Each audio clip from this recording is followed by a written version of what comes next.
Scan to unlock Sovi and ace your tests. Calculating the average age of students in a specific major is easy if you know how to handle private variables in Java. Let's solve this.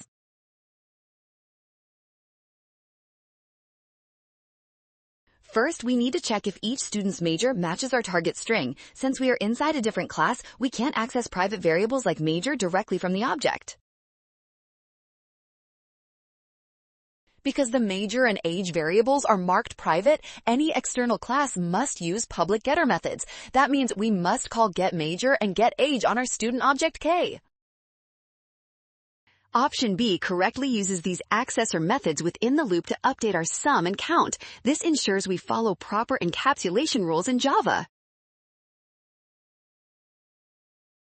Well done! Scan the code. You can learn better with Sovi. Avoid the rush of direct variable access. Trust the given public getter methods.